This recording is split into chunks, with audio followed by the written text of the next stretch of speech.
मैं डॉक्टर मोहन यादव ईश्वर की शपथ लेता हूं कि मैं विधि द्वारा स्थापित भारत के संविधान के प्रति सच्ची श्रद्धा और निष्ठा रखूंगा। मैं भारत की प्रभुता और अखंडता अक्षुण्ण रखूंगा।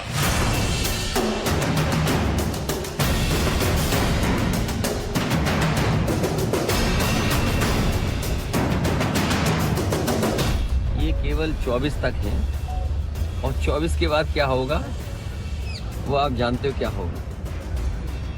ये केवल दिखाने के लिए है। जो कहावत है ना वो वही है कहावत।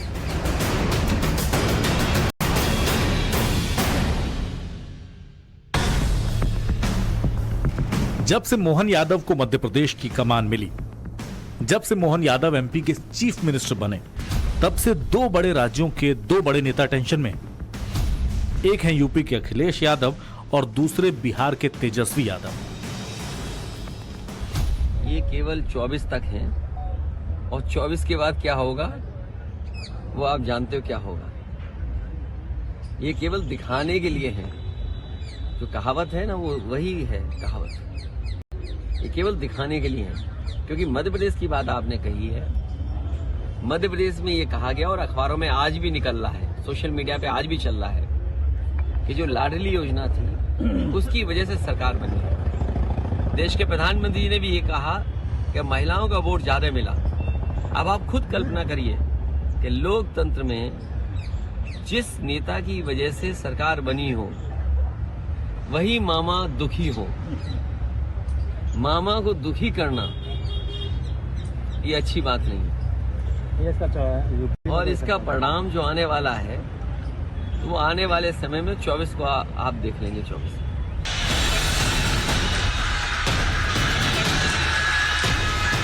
अखिलेश यादव ने अपने बयान में नाम नहीं लिया, लेकिन अखिलेश का टारगेट मोहन यादव है।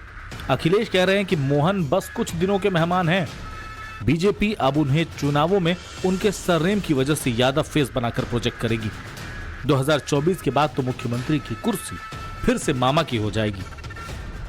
मतलब ये कि मध्य प्रदेश को लेकर जो बात कांग्रेस को कहनी चाहिए थी, जो डायलॉग कांग्रेस को डिलीवर करना था, वो स्क्रिप्ट अखिलेश सुना रहे हैं। मध्य प्रदेश में अखिलेश का कुछ नहीं, लेकिन मोदी के मोहन वाले दांव से सबसे ज्यादा टेंशन उन्हीं को है।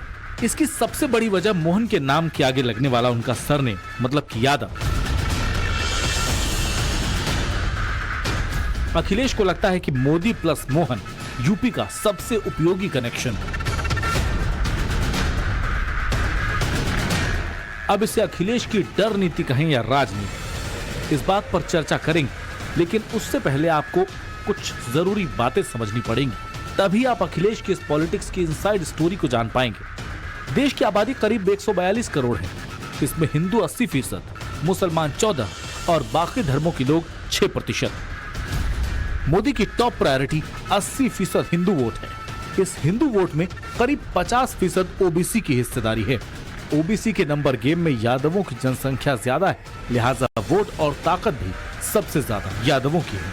उत्तर प्रदेश, बिहार और मध्य प्रदेश में यादव वोट जीत का डिसाइडिंग फैक्टर है। यूपी में अखिलेश और बिहार में तेजस्वी यादव की सियासी दुकान इसी वोट बैंक से चलती है। वैसे तो उत्तर, दक्षिण, पूरब और पश्चिम हर जगह आपको यादवों की आबादी मिलेगी, लेकिन यूपी, बिहार और एमपी में तो यादव वोट को लेकर डायरेक्ट पॉलिटिक्स होती है। यूपी में समाजवादी पार्टी और बिहार में आरजेडी का कोर वोटर यादव ही है। बिहार में ओबीसी की आबादी 63% है, इसमें यादव 14%। उत्तर प्रदेश में ओबीसी 54% और इसमें यादव 12%। एमपी में ओबीसी 42% और इसमें यादव 10%। यूपी में MY का फॉर्मूला सियासत का सबसे पुराना फॉर्मूला है। M मतलब मुसलमान और Y मतलब यादव। यादव एक कम्युनिटी है जिसका वोट एक मुश्त पड़ता है। ये कम्युनिटी वोट करने से पहले अपने लीडर का सरनेम देखती है। बीजेपी में पहली बार किसी यादव को मुख्यमंत्री बनाया गया। 2024 के चुनाव में बीजेपी इसे लार्ज स्केल पर प्रेजेंट करेगी। यूपी, एमपी और बिहार के यादवों को डायरेक्ट मैसेजिंग होगी। मतलब ये कि मोहन यादव 2024 में यूपी आएंगे तो यादव लैंड में जरूर जाएंगे। बीजेपी मोहन यादव से यादव बहुल्य सीटों पर प्रचार कराएगी। मोहन यादव के नाम पर यादव वोट में सेंधमारी होगी। यादवों का वोट बटेगा, किसी का वोट बैंक बढ़ेगा, किसी का वोट बैंक कटेगा। ये बात अखिलेश को अच्छे से मालूम है, इसीलिए अखिलेश अभी से मोहन यादव को टारगेट पर ले रहे हैं।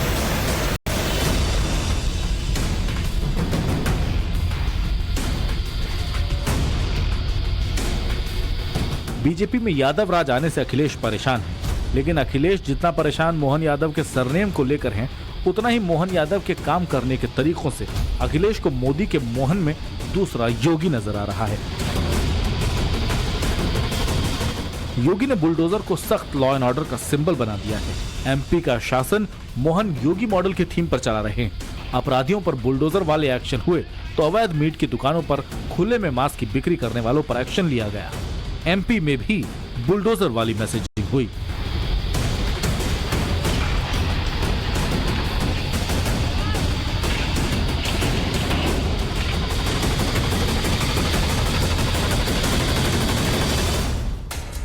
मोहन यादव न सिर्फ योगी मॉडल की तर्ज पर एमपी का शासन चला रहे हैं, बल्कि वो खुद भी योगी की लाइन पर चल रहे हैं। जिस तरीके से योगी यूपी में सामाजिक कुरीतियों और अंधविश्वासों से लड़ाई लड़ रहे हैं, ठीक वैसा ही मोहन यादव अब एमपी में कर रहे हैं। मोहन यादव ने भी एमपी में एक अंधविश्वास की लाइन पर चोट किया।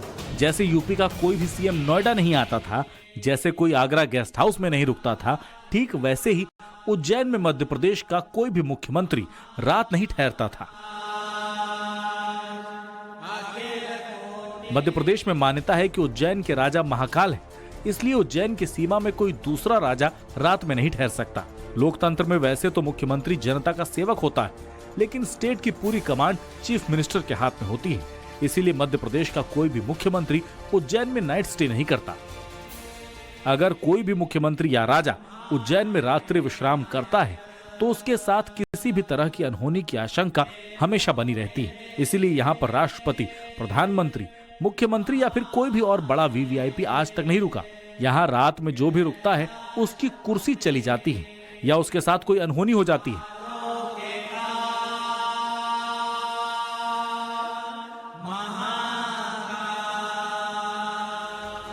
कहा जाता है कि देश के चौथे प्रधानमंत्री मोरारजी देसाई महाकाल का दर्शन करने के लिए आए थे और उन्होंने उज्जैन में ही रात्रि विश्राम करने का फैसला किया। इसके अगले दिन ही उनकी सरकार गिर गई। कुछ ऐसा ही कर्नाटक के मुख्यमंत्री येदियुरप्पा के बारे में भी कहा जाता है। वो भी इस प्रोटोकॉल का उल्लंघन करके उज्जैन में ठहरे थे और ठीक उसके 20 दिन बाद ही उनको अपने पद से इस्तीफा देना पड़ा था। इसके अलावा महाकाल के दर्शन के लिए इंदिरा गांधी भी उज्जैन आई थी, लेकिन वो बाहर से ही दर्शन करके लौट गईं। राहुल गांधी भी अपनी भारत जोड़ो यात्रा लेकर उज्जैन पहुंचे, दर्शन पूजन भी किया, लेकिन रात्रि विश्राम उज्जैन में नहीं किया। राहुल की भारत जोड़ो यात्रा उज्जैन शहर की सीमा से पहले ही निनौरा में ही रुकी। पूर्व सीएम शिवराज सिंह चौहान भी उज्जैन के सिंहस्थ कुंभ के दौरान देर रात वहां रुककर तैयारियों का जायजा लेते थे, पूरा कामकाज देखते थे। कुंभ के दौरान भी वो देर रात तक उज्जैन में ही रहते थे, लेकिन शिवराज भी रात में उज्जैन की सीमा से दूर इंदौर में रात्रि विश्राम करते थे। अब तक मध्य प्रदेश के जितने भी मुख्यमंत्री और जितने भी नेता हुए, कोई भी उज्जैन में रात्रि विश्राम नहीं करता, लेकिन मोहन यादव उज्जैन गए। उनका घर उज्जैन शहर से 15 किलोमीटर की दूरी पर है। वो उज्जैन दक्षिणी सीट से विधायक हैं। मोहन यादव अपने घर पहुंचे और उन्होंने उज्जैन की सीमा में ही रात्रि विश्राम किया। और जब मोहन यादव से मिथक को लेकर सवाल पूछा गया तो उन्होंने कहा कि महाकाल उज्जैन ही नहीं, ब्रह्मांड के राजा हैं।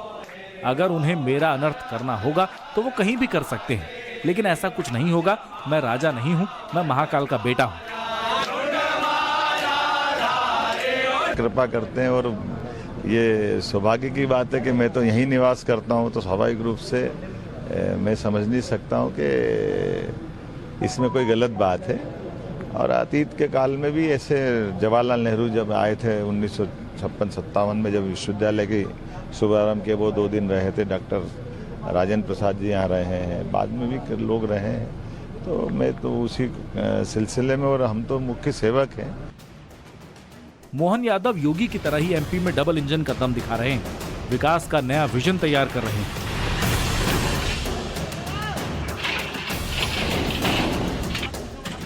– 2023 में 3 हिंदी हार्टलैंड के राज्यों में चुनाव हुए।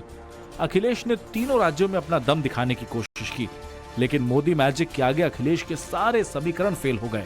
अगर बीजेपी और समाजवादी पार्टी के वोट शेयर के आंकड़े देखें तो अखिलेश के बयान का मतलब आसानी से समझ आ जाएगा। मध्य प्रदेश में बीजेपी को 48.69%, जबकि समाजवादी पार्टी को 0.46% ही वोट मिले। राजस्थान में बीजेपी को 41% और अखिलेश की पार्टी को 0.01% वोट मिले। छत्तीसगढ़ में बीजेपी का वोट परसेंटेज 46.31 था और अखिलेश की पार्टी को यहाँ 0.04% वोट मिले।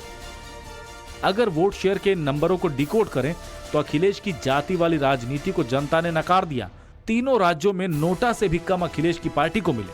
तीनों राज्यों में एक भी उम्मीदवार नहीं जीता। ज्यादातर सीटों पर उम्मीदवारों की जमानत जब्त हो गई। मतलब ये कि इन 3 राज्यों में अखिलेश का पीडीए वाला फॉर्मूला फेल हो गया। अगर बात सिर्फ मध्य प्रदेश की करें तो मध्य प्रदेश में अखिलेश की पार्टी ने 69 सीटों पर चुनाव लड़ा, लेकिन जीत किसी भी सीट पर नसीब नहीं हुई। 69 में से 43 सीट पर उसे 1000 से भी कम वोट मिले। 50 सीट पर अखिलेश के उम्मीदवारों की जमानत जब्त हो गई। 4 सीटों पर समाजवादी पार्टी ने वोट कांग्रेस का काटा। रिजल्ट ये कि इससे बीजेपी की 4 सीटें और बढ़ गईं। 2018 के मुकाबले मध्य प्रदेश में अखिलेश की पार्टी का वोट शेयर घटा। अखिलेश ने मध्य प्रदेश में पूरी ताकत लगा दी थी। अखिलेश ने मध्य प्रदेश में चुनाव में 6 दिन तक चुनाव प्रचार किया, 24 से ज्यादा रैलियां और रोड शो किए। मध्य प्रदेश में ओबीसी वोटर सबसे ज्यादा हैं। अखिलेश का दावा है कि अगर एमपी में जातीय जनगणना हो जाए तो वहां 80% ओबीसी हैं, लेकिन जाति का झंडा लेकर चलने वाले अखिलेश यहां भी फ्लॉप हो गए। दावे तो अखिलेश ने खूब किए, लेकिन हुआ उल्टा ही। विधानसभा चुनाव में अखिलेश शिवराज के एमपी में गए थे। अब बारी मोहन यादव की है। मोहन यादव यूपी आएंगे, बतौर बीजेपी के प्रचारक अपनी जिम्मेदारी भी निभाएंगे। यूपी में यादव एसपी का कोर वोटर है। मुलायम ने MY का फॉर्मूला बनाया था, जो यूपी की सियासत का सबसे हिट फॉर्मूला है। इसी के दम पर समाजवादियों ने यूपी में 3 बार अपनी सरकार बनाई। लेकिन बीजेपी की नजर अब ओबीसी पर है। मोदी देश में ओबीसी के सबसे बड़े लीडर हैं। उनकी जाति ओबीसी में आती है। अब मोदी के साथ मोहन यादव है, जो ओबीसी के सबसे ताकतवर यादव कुनबे से आते हैं। इस बार मोदी का प्लान क्षेत्रीय छत्रपों की पॉलिटिक्स पर ताला लगाने का है। इसीलिए यादव बीजेपी की टॉप प्रायोरिटी। मोदी का मथुरा जाना, मथुरा में अयोध्या की तरह ही दिव्य और भव्य कॉरिडोर का ऐलान करना और एमपी में मोहन यादव को चीफ मिनिस्टर की कुर्सी पर बैठाना, ये तीनों की तीनों बातें आपस में कनेक्टेड हैं। इनका direct connection Yadav vote bank से, जिसका इम्पैक्ट 2024 में नजर आएगा। यादव वोट बैंक में सेध लगाएगा। 2024 के हम सब लोग मिलकर के एनडीए गठबंधन को मजबूत कर चुनाव लड़ेंगे और इंडिया गठबंधन इतनी मजबूत के साथ चुनाव लड़ेगा जो भारतीय जनता पार्टी को देश से हटाएगा। यूपी में योगी के सामने अखिलेश पहले ही बैकफुट पर है। अखिलेश योगी के सामने बैक टू बैक 5 चुनाव हार चुके हैं, फिर वो चाहे विधानसभा चुनाव हो या फिर लोकसभा के। निकाय चुनाव में योगी ने अखिलेश की सारी सियासी रणनीति फेल कर दी। यादव लैंड में भी योगी भगवा परचम लहरा चुके हैं। मोदी जी ने गारंटी दी कि बिना भेदभाव के योजनाओं का लाभ हर गरीब को, हर वंचित को, हर दलित को, हर पीड़ित को, हर कमजोर व्यक्ति को देना, बिना भेदभाव के देना है। आज मिल रहा है। हमने 55 लाख आवास उत्तर प्रदेश में दिए, बिना भेदभाव के दिए। भैया बहनों, ये चीजें दिखाती हैं सरकार का संकल्प ठीक हो, नियत साफ हो, सत्संकल्प हो तो कोई काम कठिन नहीं। आज काशी दुनिया के अंदर चमक रही है। मैं देख रहा था कि काशी में गत वर्ष सबसे ज्यादा धार्मिक टूरिस्ट कहीं आया है दुनिया में तो काशी में आया है। इसकी संख्या 3.25 करोड़ की सीमा को भी पार कर चुका है। यानी ये चीजें दिखाती हैं कि काशी ये मोदी जी के संकल्पों की काशी है। उनके मार्गदर्शन में, उनके नेतृत्व में एक नए कलेवर के रूप में काशी विश्वनाथ धाम हो या फिर यहाँ के घाटों की सुंदरीकरण का कार्य, मंदिरों की सुंदरीकरण के कार्य, ये सभी तेजी के साथ आगे बढ़ रहे हैं। अखिलेश की टेंशन इसलिए भी बढ़ी है क्योंकि यूपी में जिन सीटों को यादव लैंड कहा जाता है, अब करीब सारा यादव लैंड भगवा हो गया है। यूपी की 11 यादव बहुल सीटों में से अखिलेश के पास महज 1 मैनपुरी की सीट बची है और बीजेपी इस जीत को सहानुभूति बताती है। और यादव वोट बैंक हाथ से निकल गया तो ये सीट भी अखिलेश के हाथ से निकल जाएगी। यादव लैंड समाजवादी पार्टी की साइकिल पंचर हो जाएगी। अब तक यूपी में मोदी के पास सिर्फ योगी थे। योगी और मोदी की जोड़ी सियासत की सबसे हिट जोड़ी है। पिच कोई भी हो, ये जोड़ी स्कोर बनाना जानती है। 2014 से 24 तक के हर चुनाव का ट्रैक रिकॉर्ड इसकी गवाही है। 2024 के लिए इस जोड़ी की बड़ी तैयारी है। 2024 में मोदी की एक तरफ योगी और दूसरी तरफ मोहन यादव नजर आएंगे। ये तिकड़ी अयोध्या में राम और मथुरा में कृष्ण का नारा लगाएगी। ये बात अखिलेश जानते हैं। बीजेपी की ताकत का अखिलेश को अंदाजा है। उन्हें यह भी मालूम है कि बीजेपी का प्लान क्या है, इसीलिए वो मोदी विरोधी पार्टियों से एकजुट होने की बात कर रहे हैं। यूपी में गठबंधन और 80 सीट पर हराने का दम भर रहे हैं। इसके साथ साथ अखिलेश अपना वोट बैंक बचाने की जुगत भी कर रहे हैं। वो कह रहे हैं कि यादव मोहन यादव पर भरोसा ना करें, क्योंकि मोहन मोदी का चुनावी मास्टर कार्ड है। मेरा मानना है कि आने वाले समय में परिवर्तन होगा, बीजेपी हटेगी और मैंने नारा दिया है कि सभी दल साथ आएं, खासकर जो समाजवादी पार्टी के साथ गठबंधन में थे। गठबंधन 80 हराव का नारा देगा। जब 80 हारेंगे तभी भारतीय जनता पार्टी हटेगी और भारतीय जनता पार्टी हटने से ही देश खुशहाली के रास्ते पर जाएगा। इनके पास नारे तो नए नए हैं, अब कह रहे हैं कि डेवलप्ड कंट्री का सपना देख रहे हैं। जिनके वचन में कोई दम, मतलब कहने और कथनी में फिर अलग अलग हो, क्या कहा और क्या किया, इसका जनता को आकलन करना पड़ेगा। लेकिन मोदी ने मोहन को मुख्यमंत्री क्यों बनाया? मोदी कैसे मुख्यमंत्री चुनते हैं, ये बात खुद मोदी ने ही बता दी है। मोदी ने कहा कि किसी भी सेक्टर में अगर कोई बड़ा नाम बन गया या फिर किसी ने ब्रांडिंग कर दी तो नए चेहरे पर ध्यान नहीं जाता, इससे प्रतिभाशाली लोगों को नुकसान होता है। मोदी ने जो इससे आगे कहा वो बात पूरे देश को सुननी और समझनी चाहिए, क्योंकि ये पॉलिटिक्स का मोदी एरा है।